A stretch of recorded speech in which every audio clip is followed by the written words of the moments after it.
Wait, wait, wait. Nope.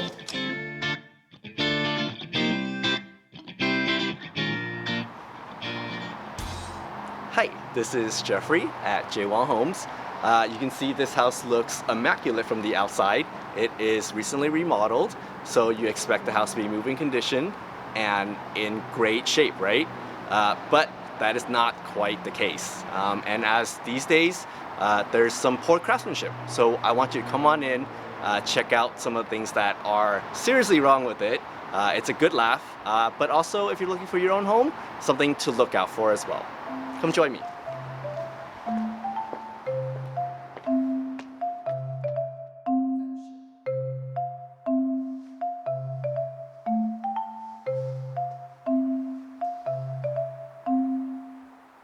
So, did you spot the first problem? It can be quite obvious if you've been looking at kitchens for a while, especially if you're looking for a home. So, very nice backsplash, nice subway tiles. But as you can see, there's a different tile work here from that side to that side. Now, functionally speaking, it doesn't really matter in the grand scheme of things, but that's just, it looks ridiculous. It's not symmetrical, and I think it's hilarious. My guess is they ran out of material. They had enough for that much, then they didn't have enough for this part, so they just tiled the rest of it. And that really says a lot about the construction of the kitchen.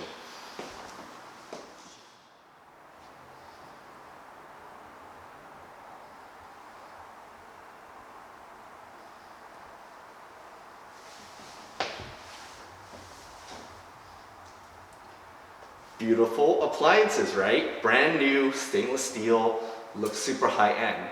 But did you guys catch the problem?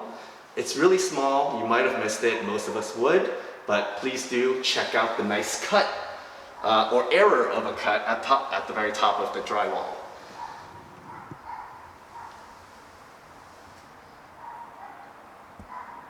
So it's a really small issue in the grand scheme of things, but it totally just says that the crew that were cutting the drywall, they really did not measure. They're not doing a really good job. It's such a bad cut that the only way you would do that you can to fix the apparent problem, you have to take out the cabinet, resurface it, and then put it back up. So you might as well go buy a house with an ugly kitchen and then just put in a new kitchen.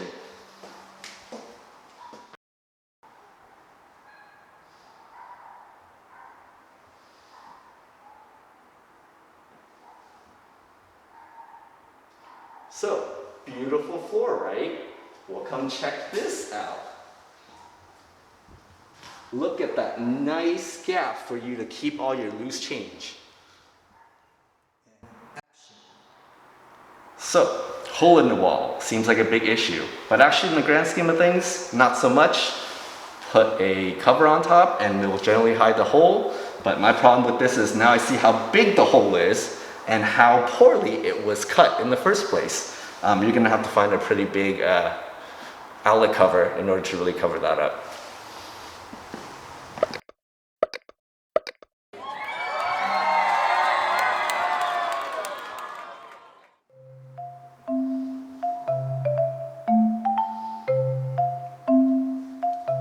So since this is a newly remodeled home, generally speaking, the contractors probably had to put in a new heating system. So as you can see, it's done at the highest quality you can possibly get. You have the latest and most high-tech system, but I don't know about the installation part. They can't be bothered to put on the grill correctly and cut around the trim. So hopefully you'll get a couple years out of your heater and then you can get a new one.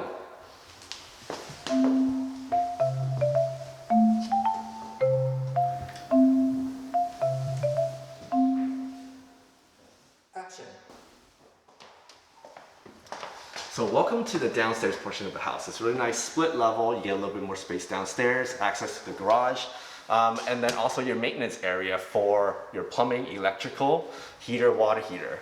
So I would show it to you, but unfortunately they did a really good job with this. They smartly placed the heater right here behind this door, open access from the other side of the building, but still leave you the door so you can wonder what it would feel like to go in through here. Whereas they could have just drywalled the place, seal it back up, make it look like a regular wall, and it would look so much nicer. How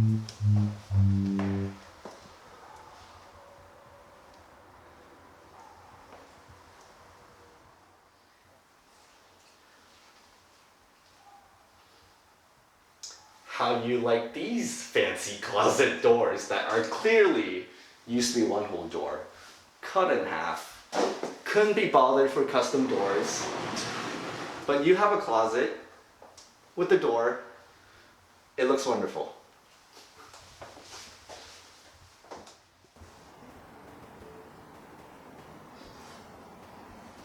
So we're in the two-car garage, very spacious.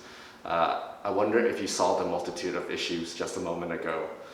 First of all, there's two bulkheads over here. You used to have way more garage space. You used to be able to put up a rack for storage on the ceiling, but cleverly, I know they put in the heating ducts right into the garage because the heater is in the wall behind the garage. What they really should have done was stick it up in the attic. Then the heater's out of your way. You have access to your entire garage. And now you have instead these unfinished square boxes, unpainted, no craftsmanship at all. It looks horrible and it makes your garage really, really small. Worse yet, if you continue looking behind me, there's no garage door opener, right? The rails and the door will come right up to this box, and you're not going to be able to put in a traditional garage door opener, if any at all. Aww. So I might seem a bit excessive or needlessly nitpicking at little things, but usually with homes that's just been remodeled, these little things are a telltale sign of much larger issues. Contractors can't be bothered with all the things we can see. I'm not confident they've bothered with the things we can't see, like the plumbing or the electricals. The other worrying thing is the sheer number of issues. There were quite a few more items that just doesn't show well on camera, so I didn't mention it. This house is definitely one of the most poorly done renovations I've seen in a very, very long time. Now, I'm not looking for anything perfect, but it shouldn't look like it's been slapped together by a 5-year-old. Luckily, I get to share this with you, and luckily, this is a worst case scenario, as most flippers do actually do a pretty decent job. Thank you for listening to my rant, and I hope you've been able to learn a few things along the way. If you've encountered any of these issues already, please feel free to share in the comments below what your solution was. As always, please like, share, and subscribe, and I look forward to seeing you on the next one.